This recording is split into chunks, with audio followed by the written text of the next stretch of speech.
8.45 pagi waktu tsunami ya. ketika tsunami datang. Ya, ketika tsunami datang, ini jamnya. Ya. So 8.45 pagi. Allah dan Muhammad tak jatuh. Ya. Allah. Ini tengok dindingnya rosak sebab lama terendam dengan air tsunami. Ya. Jadi Udah mau dekat jam. ya, bergambar dekat jam. Nak dekat jam. Ya. Jam tsunami.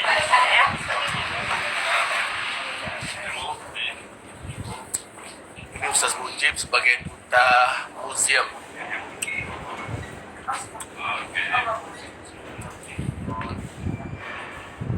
Masya Allah, masalah.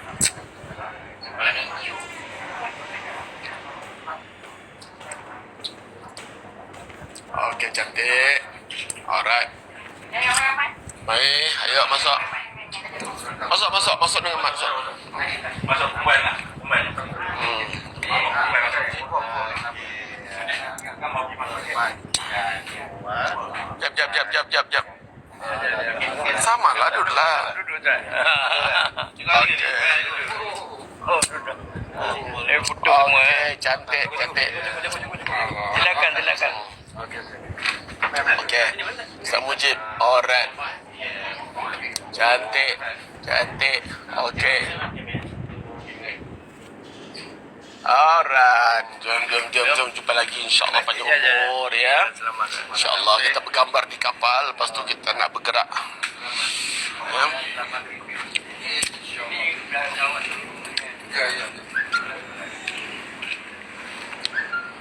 Ya. Cantik semua.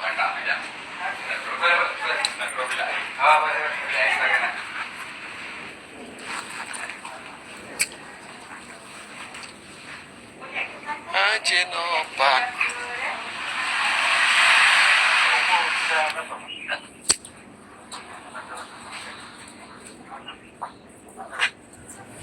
Ini semua roboh ya, semua rumah ni roboh.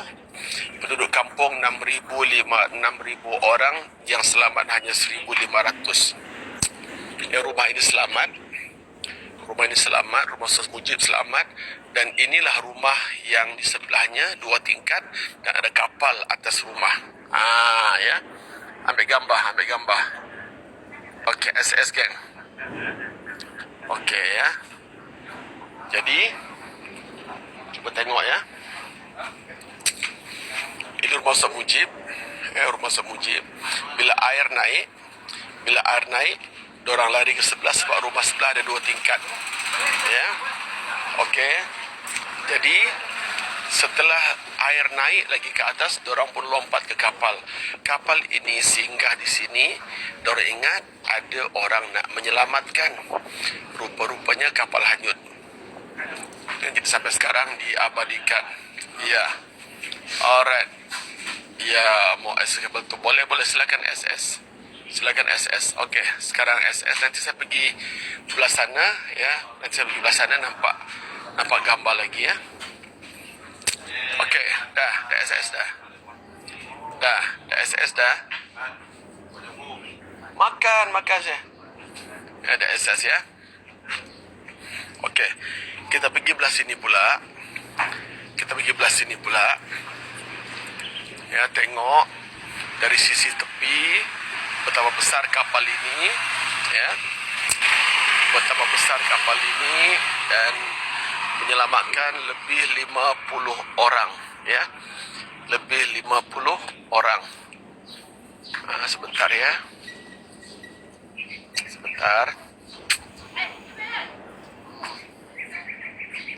Okey, inilah dia. Inilah kapalnya ya. Lebih 50 orang selamat di kapal ini. Kapal ini hanyut dan tersangkut di atas rumah orang. Menyelamatkan Ustaz Mujib dan 50 orang lebih yang lain ya. Jadi sekarang ini termasuk kawasan wisata. Dibuat ini untuk naik ke atas, boleh bergambar di atas untuk nampak kapal. Tapi saya tak naik sebab panas sekarang ini. Saya cair nanti. Saya ni putra lilin. Ya, tak boleh bonda. Saya kalau kena matahari, saya jadi cair. Itulah masalah saya ni. Maklumlah kan. Maklumlah. Ya. Jadi kawasan ini ada 6,000 penduduk. 4,500 hilang. Ya, korban. Ya. Yang selamat hanya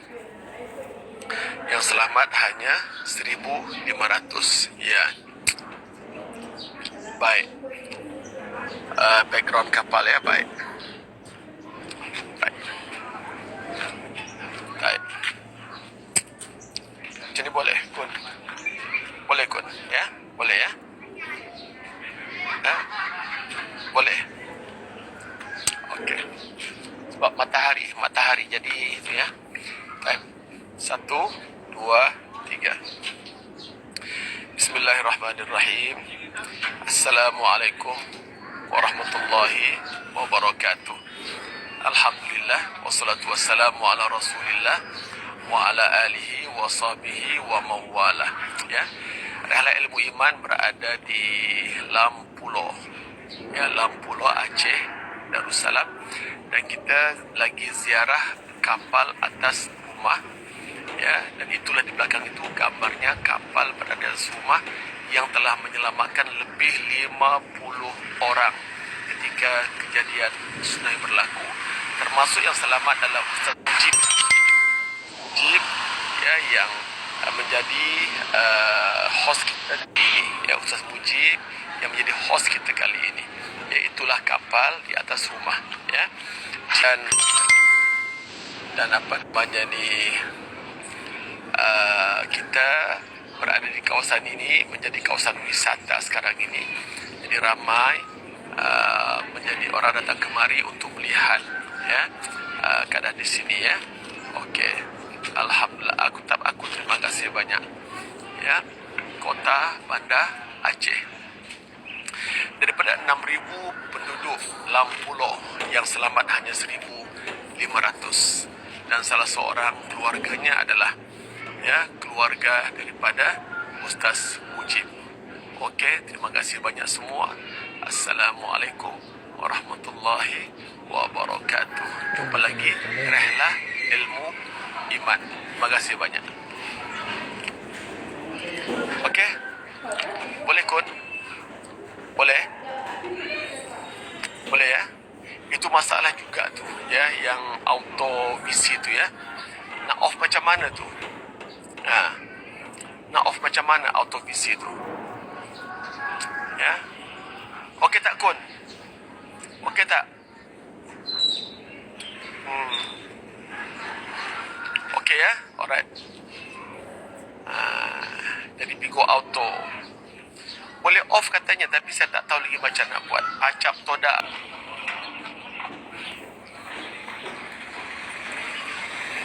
Laris, Assalamualaikum.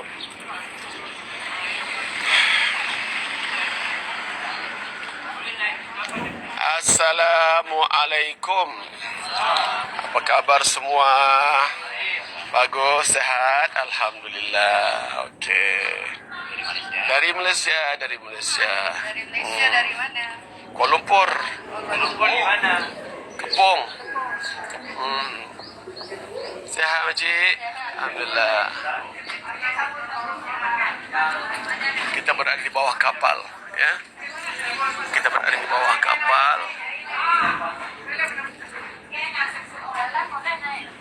Ya.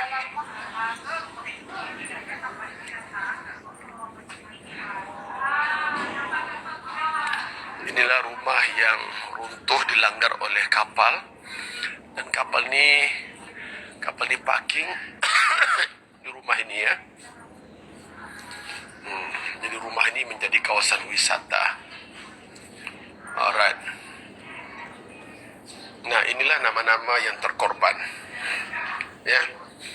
Ini nama-nama yang terkorban daripada almarhum warga Lampulo yang terdata dan telah dipanggil Allah. Ancaman gempa bumi dan gelombang tsunami terjadi pada hari Minggu tanggal 26 Disember di Aceh ya. Ini nama-nama ya. Daripada 6,000, ya, dari 6,000 penduduk tinggal 1,500, ya. Dari 6,000 penduduk tinggal 1,500. Dahsyat, ya.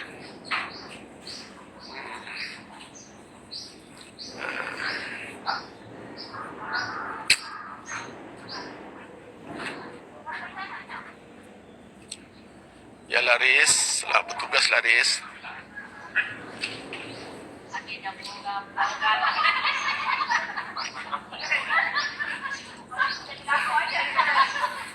Ini buritan kapal. Saya berada di bawah buritan kapal. Subhanallah, geng, ya. Allah kirim sebuah kapal hingga selamatlah.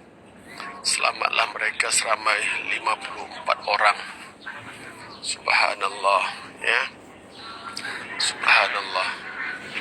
Kapal ini hanyut dan melekat di atas rumah ini hingga Ustaz Mujib dan keluarganya naik ke kapal dan selamat di sini dari pagi sampai ke waktu zuhur ke tengah hari. Ya, petang baru turun. Ya, tak ada makanan, tak ada apa, kelaparan. Tetapi Allah kirim satu tandan kelapa muda. Satu tandan kelapa muda. Okey. Siapa nak beli buku apa kenangan, silakan. Siapa nak beli buku, silakan. Buku sejarah tsunami. Salah seorang makcik tu selamat juga dalam kapal ni, ada situ.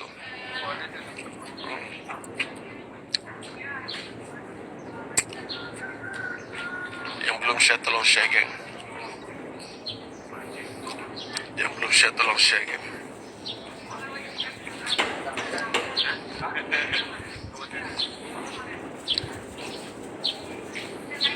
Allahu Akbar.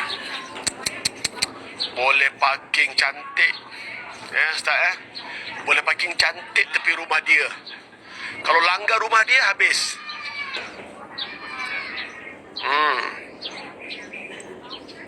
Allahu Akbar, kunci, ya. Subhanallah.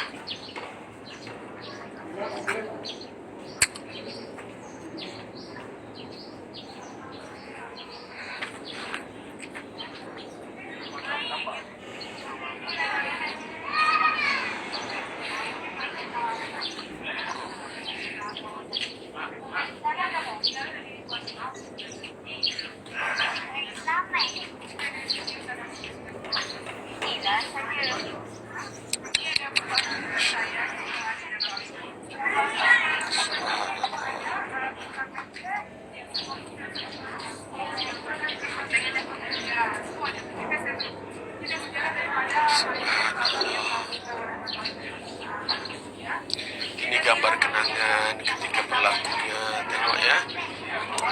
Subhanallah. Dengan kehancuran. Ya, berat kapal tu, berat. Dia langgar rumah. Tengok, ya, hanyut. Subhanallah. Oh,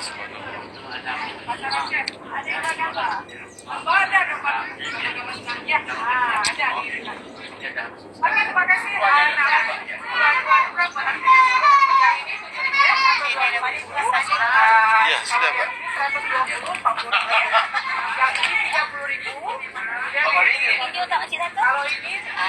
Kalau ini saya ambil itu dia. Ini 30.000 10.000.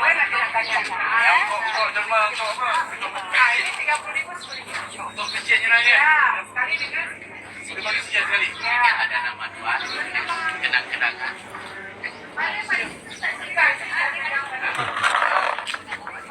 Boleh bagi sekian.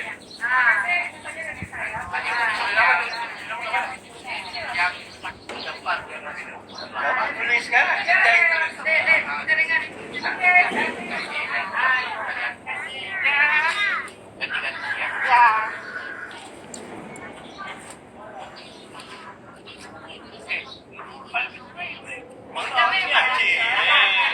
Biasanya dia kawan cacing ke apa ke.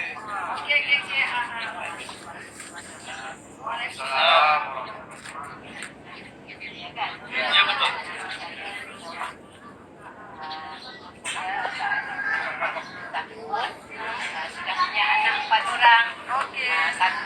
perempuan, yang laki-laki. Jadi suami saya namanya Syaiful. Beliau seorang pekerja buat kapal. Jadi tukang. Jadi saat pada hari akad tanggal 26 Desember 2004, pagi-pagi yang sangat cerah, pagi-pagi memang terjadinya gempa. Kebetulan saya saat itu keseharian saya berniaga sayur, tapi selepas subuh tu mak saya cakap, kamu nak hari ini tak usah jualan, tak usah niaga, kamu istirahat, kamu cuci baju anak-anak kamu semua, pentingnya kamu istirahat hari ini. Saya dengarlah cakap mak saya. Selepas subuh saya langsung mencuci baju. Mungkin jam 8 kurang itu sudah selesai. Datang gempa, belum sempat saya mandi lagi. Datang gempa. Gempa itu memang sangat kuat. Saya berlari ke belakang rumah. Saya panggil mak saya, anak saya yang nomor 3 berlarilah ke belakang rumah. Disitulah gempanya, kami berpikir pulang kepada Allah lah. Tak lama kemudian, lebih kurang mungkin ada 6 menit gempanya, kami pulang lagi ke rumah. Pulang ke rumah, mak saya pulang ke rumah, tapi mak saya tak masuk lagi ke rumah. Mak saya duduk di depan rumah, dia panggil lagi saya, nak, kamu pulang, kamu mandi, kamu pakai baju yang kuat, kalau ada apa-apa kamu bisa lari. Itulah cakap mak saya. Saya pulang lagi ke rumah, bersihkan rumah, lebih kurang ada 20 menit lah. Saya keluar, terdengarlah abang ipar saya pulang. Abang ipar saya jualan ikan dekat jeti. Lari, air laut naik, katanya. Saya pikir air pasang biasa. Begitu saya keluar dari rumah, saya melihat arah sungai, air sudah setinggi pokok kelapa, yang suaranya seperti pesawat nak terbang. Begitu suara huru-haranya. Jadi terjadilah huru-hara. Mak cari anak cari mak. Di jalan itu sudah jam. Budak kecil yang jatuh dari gendongan maknya langsung dipijak-pijak, langsung datang kereta lagi. Subhanallah, pemandangannya luar biasa. Saat itu saya dapat mak saya dapat anak saya 2 orang, saya berlari. Setengah jalan saya jumpa kereta pickup orang. Karena mak saya tak sanggup lari, sudah tua. Saya ambil mak saya angkat ke belakang. Anak saya pun di belakang. Di belakang itu sudah banyak orang. Saya duduk di depan. Jalanlah kereta itu. Baru 2 meter berjalan, langsung kami dikurung dalam air. Pusing terus dalam air. Mak saya di belakang, anak saya di belakang itu sudah berhamburan, tak tahu kemana. Saya masih dalam kereta. Alhamdulillah pintu kereta pun tak saya kunci. Karena saat saya naik kereta itu, kata yang punya kereta kunci pintunya. Tapi berpikir saya, kalau saya kunci pintu, pasti saya tak bisa buka pintu. Saya tolak pintu kereta, saya keluar. Saat saya keluar, datang kayu besar-besar, pusing lagi saya. Jadi saya sudah masuk air ke hidung ke mulut, sudah megap-megap satu. Saya pasrah. Ya Allah, kalau memang hari ini saya terakhir, ya Allah, saya pasrah kepadamu. Tapi bisikan hati saya, baca syahadat. Selepas saya baca syahadat itulah saya terangkat ke permukaan air.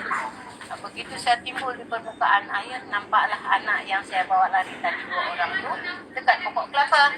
Abang dia tu pegang adiknya di leher baju supaya adiknya tak hilang. Ya Allah, anak saya, ya Allah, pegang pokok kelapa nak. Saya berteriak. Dapatlah daun kelapa yang sudah kering. Daun kelapa yang sudah kering itu kalau kita pikir, sikit kita pegang pasti jatuh. Tapi alhamdulillah 10 orang lebih kurang kami pegang daun kelapa satu itu, daun kelapa itu pun masih melekat. Datang gelombang lagi, berputar lagi saya. Ya Allah, kalau daun kelapa ini pasti saya hanyut lagi, anak saya hilang lagi. Saya kayuhlah tangan saya peluklah batangnya. Alhamdulillah, disitulah saya selamat bersama anak saya, bersama orang-orang lain, lebih kurang 10 orang.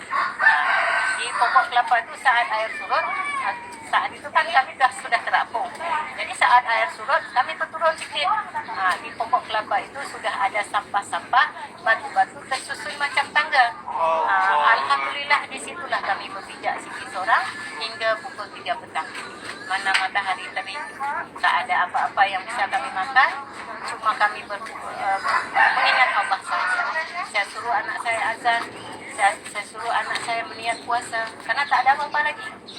Alhamdulillah, suami saya selamat. Suami saya selamat, beliau lari sendiri, tak fikir anak isteri. Tapi bukan tak sayang, saat itu memang sudah panik. Nafsi.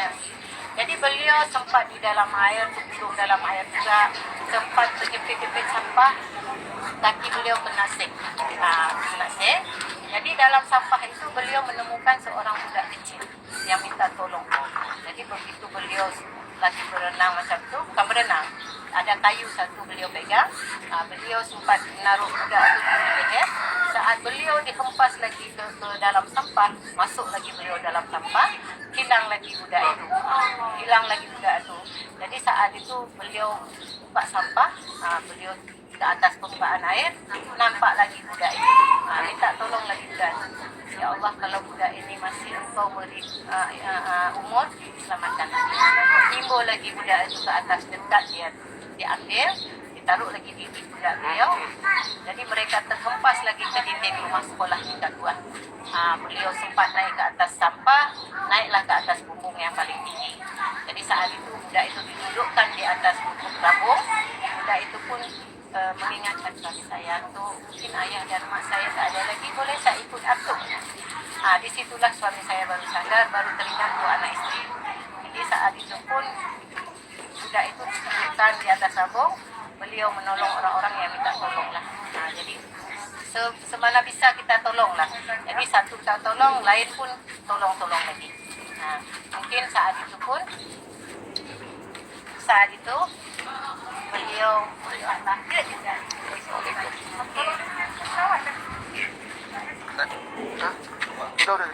Kali.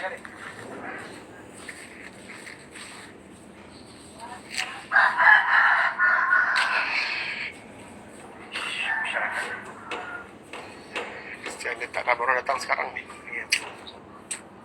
Ini masih ada ni, kalau Batam tutup terus. Batam tutup terus. Iya. Tak ada orang pergi sekarang. Tutup semua.